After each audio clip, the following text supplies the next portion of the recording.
이석증, 그 어지럼증 자체가 너무너무 힘들어요. 누웠다가 고개만 살짝 돌렸는데 갑자기 천장이 팽이처럼 돌아가고 내가 지금 죽는 건가 싶을 만큼 무서운 느낌 드신 적 있으시죠? 그런데 문제는 이석증이 자꾸 재발하는 겁니다. 논문에서는 약 50% 정도의 환자가 그 다음 재발을 경험한다고 하는데요. 제가 진료하면서 느낀 바로는 체감상으로는 70~80% 그 이상도 되는 것 같습니다. 그때마다 환자분들이 오시면 원장님 왜 이석증은 재발하는 걸까요? 하고 여쭤보시는데요. 그러면 저는 가장 먼저 이런 습관이 있지는 않는지 확인합니다. 이석증은 우리도 모르게 하고 있었던 아주 작은 습관 때문에 재발하는 경우가 많거든요. 오늘은 우리도 모르게 하고 있었던 이석증을 재발하게 만드는 습관과 관리의 방법을 모두 말씀드리겠습니다.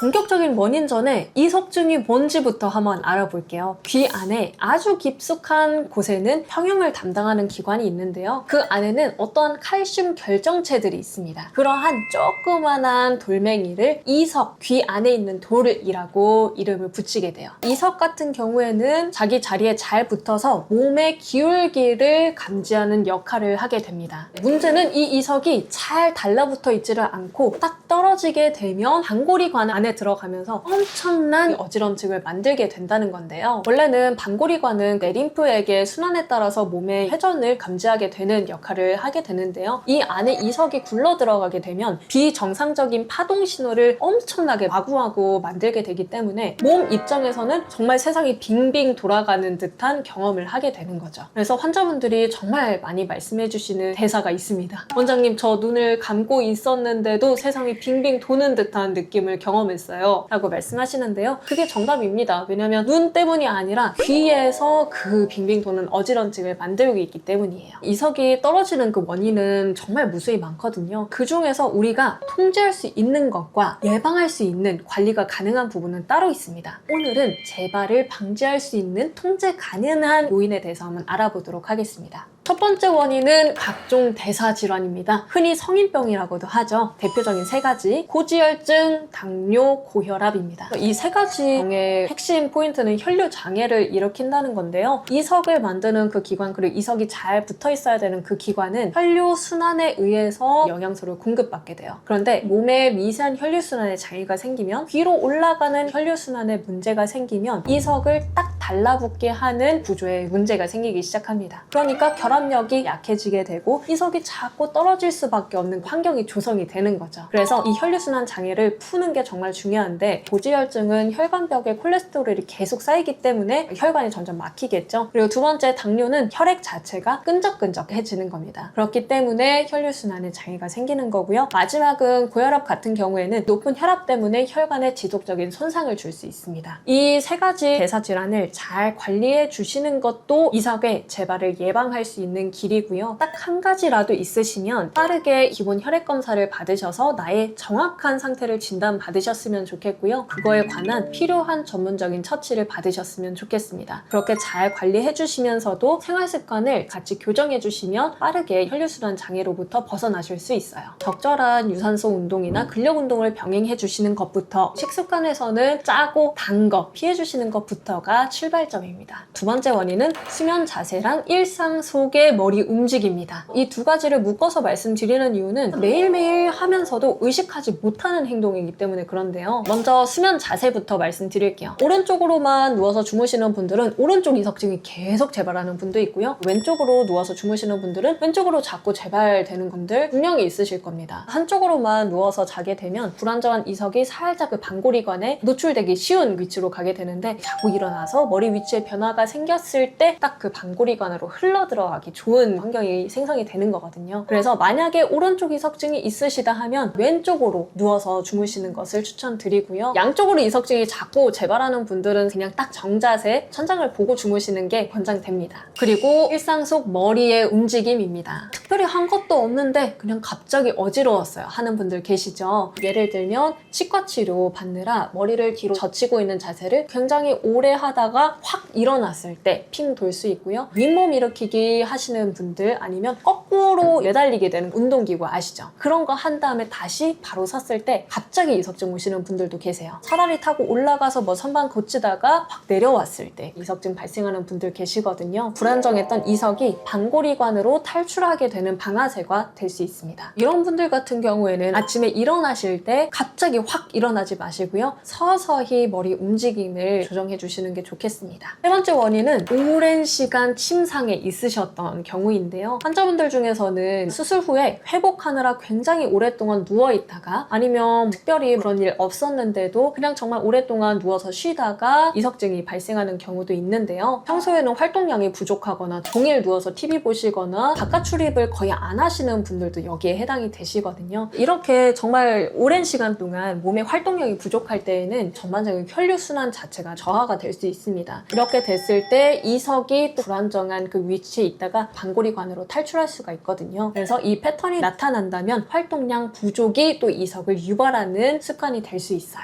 만약에 이 타입에 해당하시는 분들 같은 경우에는 너무 무작정 과하게 운동하라는 게 아니라 적절하게 할 수 있는 범위 안에서 활동량을 좀 늘려주시는 것이 도움될 수 있습니다. 일상생활 속에서는 하루에 20-30분 정도라도 걷는 습관, 그것만으로도 이석증 재발 예방에 실질적인 기여를 할 수 있습니다. 네 번째 원인은 다양한 뇌 질환인데요. 전전신경염, 메니에르병 같이 정말 다양한 뇌 질환이 있거든요. 전정신경염 같은 경우에는 전정신경이라고 해서 우리 몸의 균형을 담당하는 신경에 바이러스 감염 등 염증이 생겼을 때 굉장히 극심한 어지럼증을 경험하게 되세요. 근데 이석증이랑 조금 다른 거는 머리 위치 변화에 따라서 어지럼증이 생기지는 않고 훨씬 더 오랫동안 어지럽습니다. 원장님, 저 몇 주 전에 전전신경염 때문에 엄청 어지럽고 입원까지 했다가 얼마 전에 나왔거든요. 그런데 이번에 또 핑 하고 어지러웠어요 하면서 굉장히 억울해 하시는 분들도 계십니다. 실제로 전정신경염 이후에 이석증이 또 속발하는 경우도 있거든요. 이 전정신경염이 오셨던 분들은 아무튼 뇌 환경이 건강하지가 않은 거예요. 뇌 쪽에 염증이 계속 있다는 것은 이석이 달라붙어 있는 결합력도 충분히 약해질 수 있는 거거든요. 만약에 그 어지럼증만 있는 게 아니라 이명도 있고 귀도 안 들리고 귀도 먹먹하다, 메니르병일 가능성이 더 높아요. 이럴 때에는 빠르게 청력 검사도 하고 뇌의 상황이 어떤지 전문적인 검사를 하는 것이 정말 중요합니다. 평상시에 뇌 질환에 이행되지 않도록 잘 보호할 수 있는 습관들이 있거든요. 첫 번째는 이어폰을 너무 과도하게 착용하거나 큰 소리에 오랜 시간 동안 노출되는 것을 피하는 것입니다. 그리고 두 번째는 짠 음식을 최대한 줄여주시는 게 도움이 되고요. 세 번째는 술이나 담배, 카페인 같은 요소로부터 최대한 멀어지시는 것이 뇌의 건강을 지키는 길입니다. 다섯 번째 원인은 비타민 D 결핍입니다. 선생님, 저는 비타민 보충제도 먹는데 왜 이석증이 발생한 거죠? 이렇게 말씀하시는 분들 계시거든요. 비타민 보충제는 비타민이 부족할 때 채워주면 의미가 있는 거지 이미 충분한데 비타민을 먹는다고 해서 이석증이 발생하지 않는 거는 아닙니다. 그런데 비타민 보충제를 먹는데도 왜 자꾸 재발하는지 의문이 들 수 있는데요. 비타민 D 수치는 충분할지 몰라도 비타민 D가 부족할 수밖에 없는 생활 습관이 그대로이기 때문에 그렇습니다. 비타민 D가 부족한 환자분들의 생활 패턴은 대부분 첫 번째로 하루 종일 실내 환경에 있어서 햇빛 자체를 볼 시간이 없습니다. 두 번째는 재택근무를 하는 분이라서 실제로 밖에 나갈 일이 없는 분들도 많으세요. 이 두 가지 패턴 자체가 비타민 D의 합성을 저해하는 습관이거든요. 그래서 이런 분들 같은 경우에는 단순히 비타민 D를 채워줄 수 있는 영양제만 드시는 것보다는 실제로 햇빛을 쐬는 시간을 확보해 주시는 게 좋아요. 하루에 15분이라도 팔다리가 햇빛에 직접 노출될 수 있도록 하는 것이 자연적으로 비타민 D 합성을 촉진할 수 있는 방법이고요. 혈중 비타민 D 수치가 정상적으로 30 이상으로 잘 나오는지 그 부분을 체크해 보는 것도 좋은 방법입니다. 실내 근무자이시거나 겨울철이라서 밖에 나갈 일이 없으시거나 특히나 폐경 후의 여성분들 같은 경우에는 비타민 D에 대해서 한 번쯤은 점검해 보셨으면 좋겠습니다. 여섯 번째 원인은 편두통, 특히나 전정성 편두통인데요. 이거는 단순히 머리가 아픈 게 아닙니다. 스트레스, 수면 부족, 카페인 등의 이러한 수많은 요인이 뇌신경과 뇌혈관의 염증이나 혈류 변화를 반복적으로 일으키는 병이거든요. 이러한 과정 안에서 이 신경계랑 전정계가 같이 예민해지면서 어지럼증, 멀미감, 그리고 빛에 대한 굉장한 예민함, 소리에 대한 예민감 이런 것들이 같이 동반이 될 수 있는 게 바로 이 전정성 편두통입니다. 그런데 이석증과의 관계에 있어서 특히나 중요한 포인트가 있는데요. 편두통이 있으면 뇌로 올라가는 혈류의 변화가 많아지거든요. 이 불안정한 변화가 이석을 더 잘 떨어지게 하는 요인이 된다는 것입니다. 그래서 편두통이 있으시거나 빛과 소리에 예민하거나 이석증 정복수를 받았는데도 잔 어지럼증이 오랫동안 남아있거나 머리에 멍한 느낌이 계속 있는 경우에는 전정계의 과민성을 같이 확인해 보시는 것이 꼭 필요한 절차입니다. 전정성 편두통이 같이 있는지는 주치의 원장님을 만나 뵙게 되면 다양한 문진이랑 검사를 통해서 그게 같이 겸해 있는지 아닌지를 쉽게 판별할 수 있으니까 그 부분은 전문가의 진료를 한번 받아보셨으면 좋겠습니다. 7번째 원인은 골감소증, 골다공증, 칼슘 대사 이상입니다. 애초에 이석은 탄산 칼슘으로 만들어진 결정체이거든요. 그런데 칼슘 대사 자체가 흔들려 버리면 이석의 생성 자체에도 이상이 생길 수 있습니다. 임상에서는 이런 분들 정말 많이 뵙는데요. 50대 중반 이후에 이석증이 처음 발생했는데 그 이후에 정말 매달 재발하는 분들도 계세요. 제가 의료실에서 만나 뵙고 혹시 골밀도 검사는 받아보셨나요? 라고 여쭤보면 검사도 안 받아보신 분들 많으시고요. 나중에 검사하고 왔는데 그때 골다공증 진단 받고 오시는 분들도 정말 많으세요. 폐경 후에 여성분들 같은 경우에는 에스트로겐이 줄어들면서 골밀도가 빠르게 감소하거든요. 이러한 체내 환경이 이석의 안정성에도 영향을 줄 수 있습니다. 이런 분들은 일단 칼슘 대사가 잘 될 수 있는 식사 습관을 챙겨주시는 것도 중요하고요. 식사에서도 칼슘 대사가 잘 될 수 있는 방향으로 챙겨주시는 것도 좋고 필요하다면 영양제의 도움을 받으실 수 있습니다. 만약에 계속 이석증이 반복된다면 귀만 볼 게 아니라 뼈의 건강도 한 번쯤은 들여다보셨으면 좋겠습니다. 오늘 말씀드린 7가지 원인을 다시 한번 정리해 볼게요. 첫 번째는 다양한 대사 질환이었고요. 두 번째는 머리의 위치, 움직임이었습니다. 세 번째는 뇌의 질환이었고요. 네 번째는 장기간 침상 안정이고요. 다섯 번째는 골다공증, 골감소증 같은 칼슘 대사 이상입니다. 그 다음은 비타민 D 결핍이었죠. 마지막으로는 전정성 편두통입니다. 각각의 원인에 대해서 예방할 수 있는 생활 습관도 같이 말씀드렸고요. 그리고 이 영상을 마치기 전에 꼭 한 가지 당부해드리고 싶은 부분이 있는데요. 최근에 이석증이 재발해서 오신 환자분이 계셨어요. 근데 이분은 특별히 요인이 없으셨거든요. 제가 어찌어찌 여쭤보니까 저 사실 이석증이 재발하기 전날에 목이 너무 아파서 목이랑 머리 귀 쪽으로 진동건 마사지기를 엄청 오랫동안 하셨더라고요. 진동건 같은 경우에는 아주 짧은 시간에 강한 진동 자극을 국소적으로 가하는 건데요. 이러한 진동 자극이 이석이 만들어지는 그 과정 안에서도 불안정성을 더 키울 수 있습니다.